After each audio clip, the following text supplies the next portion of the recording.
I'm here in a sort of small town in Western America, and during Hanukkah, as many shluchim have their menorah on top of the car, so I have my car parked in the parking lot, and I'm inside the store. So my car is sticking out in the parking lot, and I'm sticking out in the store.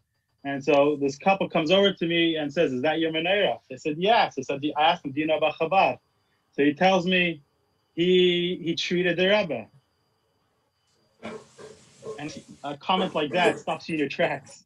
So I asked him, "Tell me the story." So he started telling me, and I said to myself, I have to really interrogate him. So we set up a time. We met in his house, and to me, it was a very moving story. And he said he never told the story really outside to anybody, just his family. So I was the first person to really told the story to, and I tried to convince him to say the story to me, to my encounter. Anyways, it took some time, but today I spoke to him and I said, this Farbrengen is going on. His mother actually passed away. He buried his mother this day, so he should be comforted amongst the rest of Jewish people with the ultimate comfort of Mashiach Tzidkenu. So he told me the story. I find it very special. So we finally, in honor of his mother, he decided he's going to share the story with us. Dr. Joseph.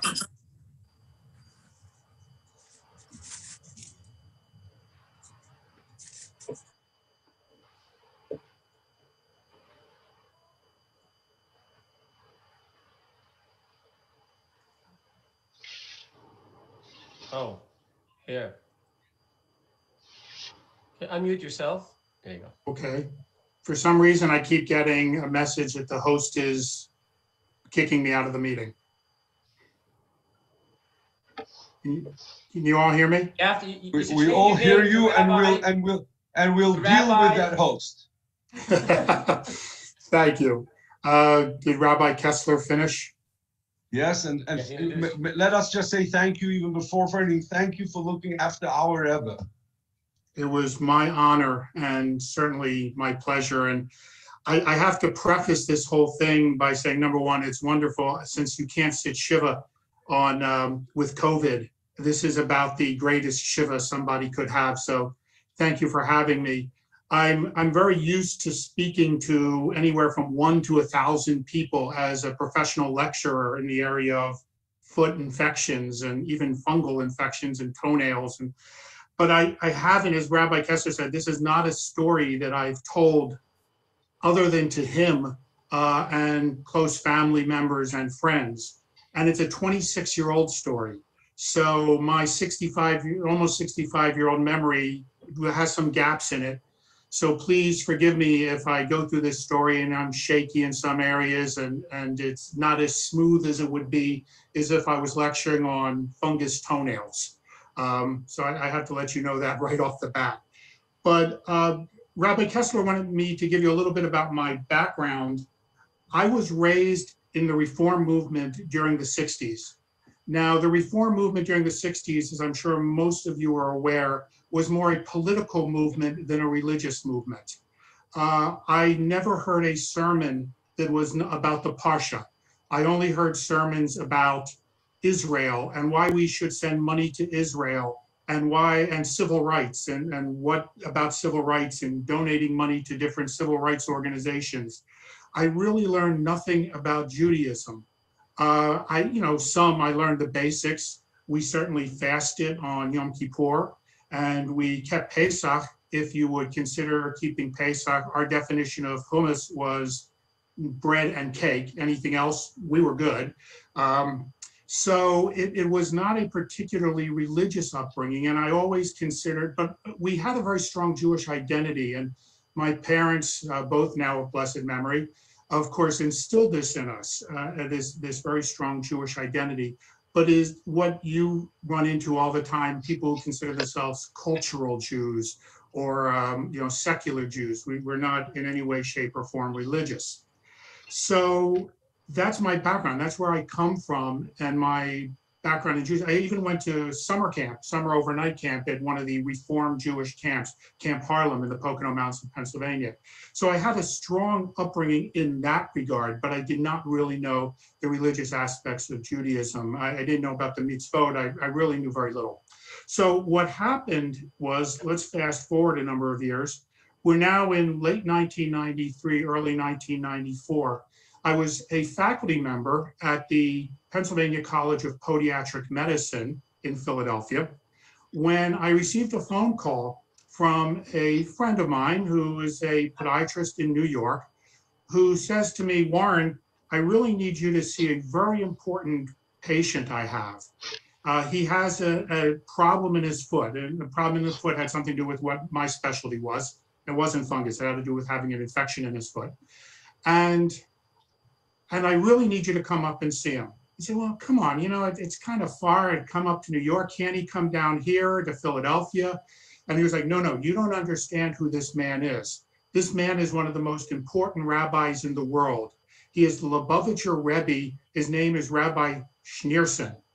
I'm like, okay, can't he come down and see me? What's a Lubavitcher Rebbe? I just didn't know. I didn't know anything about it. He said, no, Warren, I really need you to come up here. It would be a mitzvah for you to come up and see him. He really needs your help. So I looked at my calendar. I said, well, it looks like I'm in fact going to be lecturing in Manhattan in about 2 weeks. Would that work? So, perhaps I'm doing a dinner talk, a dinner meeting to a group of doctors. Maybe I could come then after my dinner talk. He said, that would be wonderful. I'll set it up. So I hung up the phone with him and I went to the office next to mine of my very good friend and one of my mentors, my chairman at the time, who was raised in Brooklyn as an Orthodox Jew. And I said, this guy just called me and he wants me to come up to Brooklyn to see some important rabbi. Maybe you know who it is. So my friend said to me, what was his name? So something like Schneerman or Schneerson. He said, you were just asked to go up to see the Rebbe? I said, yeah, that's the guy. I mean, his mouth dropped open. He was like, do you have any idea who this is or who you've been asked to see? And I'm like, no. So he began to fill me in because having been raised in Brooklyn, he had stood in line to get dollars from the Rebbe. He had, he told me the story of it was an uncle or some family member who their family credited with the Rebbe saving his life. So I was like, okay, I'm in. I'll go. So fast forward about 2 weeks, and I'm in Manhattan giving my lecture. And one of the strangest things happened. I've lectured all over the world. I've lectured in all 50 states. I can give 3 and 4 hours of lecture and still have a voice. By the end of my lecture, I had almost totally lost my voice. Now, this just starts the whole bizarreness, the whole uniqueness of this night. So I basically was left with a croak. And I go downstairs outside the restaurant, and a car picks me up, and there are 2 Lubavitchers in the car with their full, traditional garb. And I sit in the back of the car and we go over the Williamsburg Bridge, and it's at night. It's probably 8, 9 o'clock at night. And I'm going over the bridge and into, Williamsburg, and all I see are all the Williamsburg, the Satmar and all the Hasids walking around. And I'm like, wow, I'm not in Kansas anymore. So here I am, a stranger in a strange land. I have no voice. And these 2 rabbis are just regaling me with stories about the Rebbe and how the one story I remember is how they were standing in line to see him and this woman was pregnant. And the Rebbe said, you're going to have a healthy son or you're going to have a healthy daughter. And every time he was right. And just on and on, all of these stories. So I'm just intrigued now. I mean, this is something I've never heard of. I don't believe in this sort of thing. I've never believed in magic. I've never believed in that. So we get to 770 and I'm ushered into 770 and I've met by Rabbi Groner, who I know just passed about 6-7 months ago. And I start croaking my greetings to him. And the first thing he did is he called over one of his associates and he said, go get this doctor some, you guessed it, chicken soup. So Rabbi Groner sends this another, associate, another rabbi, whatever, one of the people to get me some chicken soup to eat. So here I am in a desk, sitting at a desk at 770 outside the study, and I'm taking the chicken soup and my voice is still a croak. And I guess the Rebbe was busy with other work. This was, again, probably 9, 10 o'clock at night at this point. And they finally said, okay, he's ready to see you. So, sorry. This was 26 years ago. This shouldn't be happening. I walked in to see him. And what was amazing is I sat down, he was sitting in an armchair, and I sat down across from him. And the first thing I noticed is something you have all heard about, and some of you certainly experienced, were his eyes. These eyes did not look at you. They looked into you. It was a very, I'm just emotional because my mother, it was a very unreal experience. And he was very soft-spoken. He spoke English to me, some Hebrew, probably some Yiddish, and Rabbi Groner was there the entire time. So, anything I didn't understand, I had to move in very close because the Rebbe spoke so softly. And this was, again, probably late December 93, early January 94.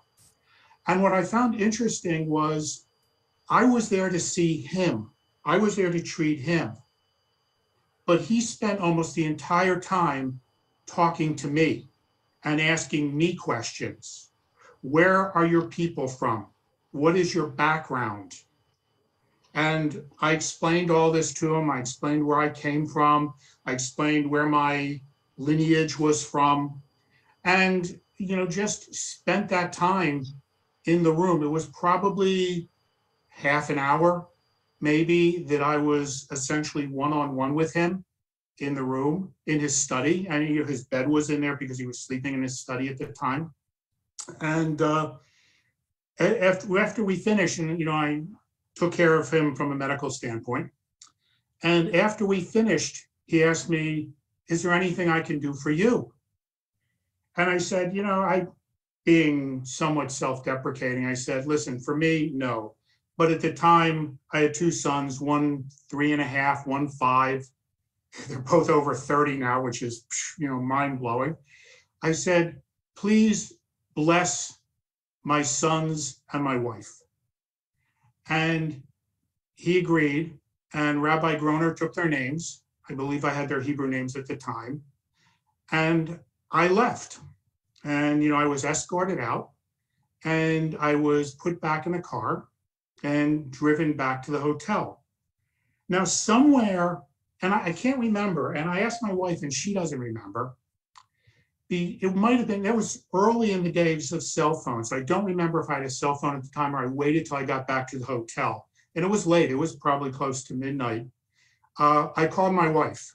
And again, I'm kind of croaking. And I start explaining to my wife this experience. And she started crying.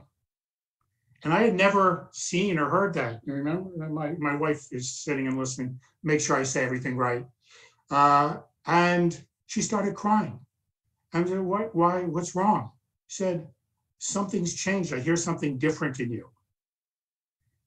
You had an experience. People talk about auras and energies and that sort of thing. And I'm not, even though as Rabbi Kessler knows, I live a lot of our time now in Sedona, Arizona, which is the capital of mysticism and crystals and everything else. I don't believe in that. We call these people woo-woo people. But the Rebbe had an aura, had an energy about him that I had never seen before and I have never seen since. I didn't know the term Sadiq at the time, but I understood it after I started researching this a little bit. So I came home, and then I went again about 2 weeks later, just for a follow-up. That was it wasn't as spiritual of an experience, but it was an interesting experience because the Rebbe, I got to 770, this was daytime, and the Rebbe was in the shul davening. It was the Alter Rebbe's yahrzeit. And they brought us down, Rabbi Groner and somebody else brought myself and an associate of mine down. And all of you were down there, and it was just this sea of black coats. And it was just like this sea, the Red Sea parting as they pushed us up towards the front. And they placed us right at the front of the shul, right in front of the Rebbe, as he was speaking. And we were first in line to get the dollars when he gave dollars that night. And I still have those dollars. I was hoping I could find them and hold them up for you. I know I'm supposed to give them away, but I still kept them. So it was quite an interesting experience all around. But what changed is we got back, when I got back and got back to normal life, quote unquote, I was fascinated by what had happened to me. So I started reading everything I could about the Rebbe. I found a couple of biographies about him. Back then we didn't have online resources. I actually had something called a book, and started reading about him. And I bought one of his books on Torah study and started reading his books on Torah study. And we started lighting candles on Friday night. We started having a challah and saying motzi on Friday night with the children, because we felt it was important to bring the children up with more of a Jewish understanding than neither my wife. And my wife had gone through the exact same Reform Judaism in the 60s upbringing. And we ended up enrolling our sons in a conservative preschool at our local conservative synagogue. Sorry, it was too much to go from Reform to Orthodox. And it was quite an experience for them because they got an incredible Jewish education. And because we wanted them to have a Jewish education, we started going to shul on Shabbos, and we became regulars. And it was the first time we had a wonderful rabbi, and it was the first time he would come down off of the bima to give a sermon, and the sermon would be about the parsha of the week, and it would be a true Torah study. And it was a totally different experience than what we had been raised with. So it really did change a lot of how we looked at Judaism. I even went out and bought, remember cassette tapes? I bought a booklet and cassette tapes about how to teach myself to read Hebrew. Because I knew enough Hebrew, I pretty much memorized it for my bar mitzvah. We didn't chant it, we just read it. So my sons ended up becoming very proficient Torah readers. In fact, my oldest son, until just about a year ago, was teaching Sunday school and tutoring bar mitzvah students in chanting Torah. So it really had a major impact in the way we raised our children and the way we ended up thinking about Judaism. So that's the old saying, that's my story, and I'm sticking to it. But that really is pretty much what happened to me when I got to, have the honor of being in the presence of the Rebbe. And I know how much of an honor it is now. I know even Rabbi Kessler probably wasn't even alive then. So many of you did not have that advantage of being able to be in his presence. But it was quite a life-changing experience. So thank you very much for giving me this opportunity to speak to you. So first of all, thank you so much. That's really, really, really beautiful. You have one of the top guys, the rabbis, with you. You should use at every moment, every opportunity with Rabbi Kessler. Do you have any more stories of interactions with the Rebbe? Like Rebbe asked you something, shared something. Could you share a little more about that? I really wish I could, Rabbi. It was such a surreal night. Again, it was fairly late. It had been a long day. I had lost my voice. I had the chicken soup, and I'm in the presence of this man who I never even heard of just a couple of weeks before. And all I remember is him looking at me and talking to me. And like I said before, the whole idea that I was there to see him, I was there to treat him. But in fact, it seemed to be the other way around. He was there to find out about me and to treat me. Could I tell you at this point, 26 years later, any of the specifics that occurred in that office that evening? No, I'm really sorry I can't. It was more of an overall gestalt, an overall feeling, an overall presence than it was anything in particular that was said that night. Thank you. Did you ever come back to the Rebbe to treat him again, or just was one? No, it was the second time. I mentioned the second time about 2 weeks later that I did come back and I saw him again, and that's when we went down to the shul and I got my dollars because we were brought in front. And I had an interaction with him again, but again, I was with another doctor at the time. So it wasn't as much of the one-on-one. It was daylight. It didn't have quite that same feeling. I will tell you, though, that as I'm in the car on the way back to the hotel that night, the night after the first one, I realized that I still had the kippah on that I saw him with. And, you know, to this day, I still use that kippah when I'm in shul. And by the way, you're not getting it back. I apologize for taking it, but you are not getting it back. So, you know, it's still, you know, so even at that's just a everlasting reminder of my time with him that I still have and that I still hold dear. So if you're sitting shiva for your mother, could you share your mother's name and her father's name? I was very embarrassed because Rabbi Kessler, you know, again, because we can't sit shiva in a traditional way, and you can't even do a minyan. I can't attend a minyan. I'd asked Rabbi Kessler if there was some way that, you know, Kaddish could be said.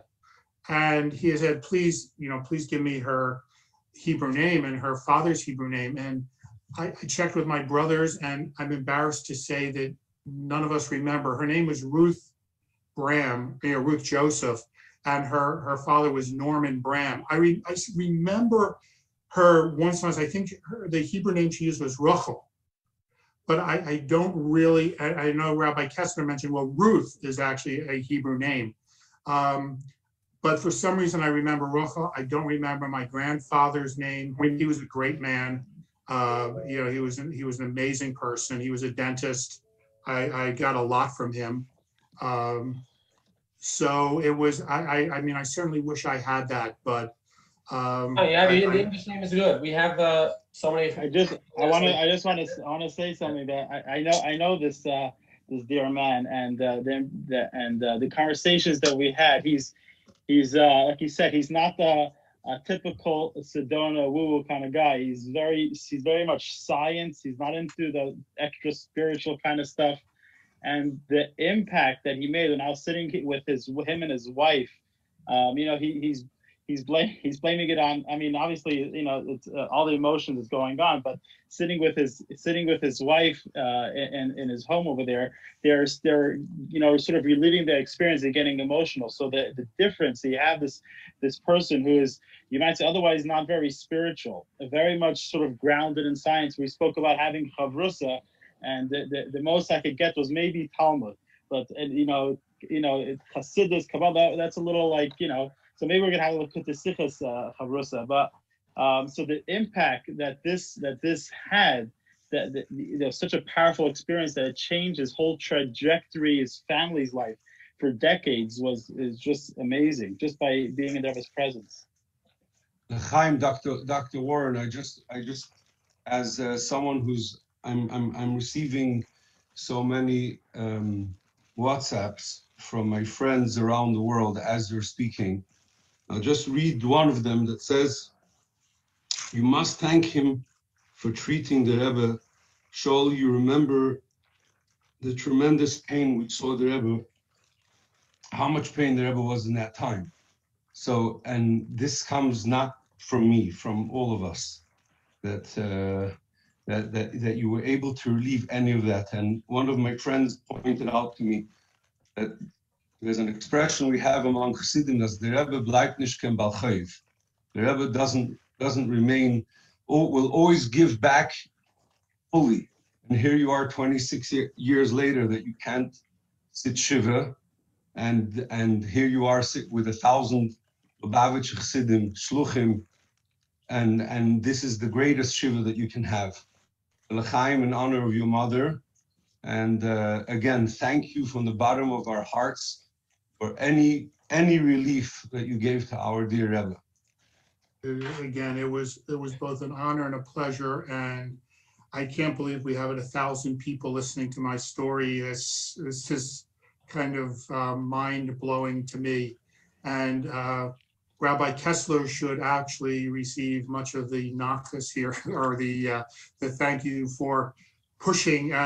As I said to him when I was ready to get off the phone with him this afternoon, well, you are rather a pushy guy, aren't you? But I decided to really do this in honor of my mother and to get the story out there. And I figured, because I know she was one of the people I was able to tell this story to many, many years ago.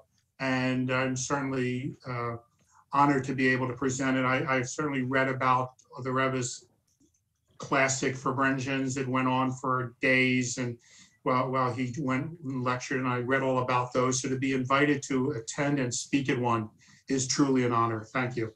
I'm going to say in traditional name that is in the traditional greeting or wish that everybody's saying, may God comfort you amongst all the mourners of Zion in Jerusalem, and may you know no more sorrow. Thank you so much. L'chaim, we're always going to come to L'chaim for your mother. L'chaim.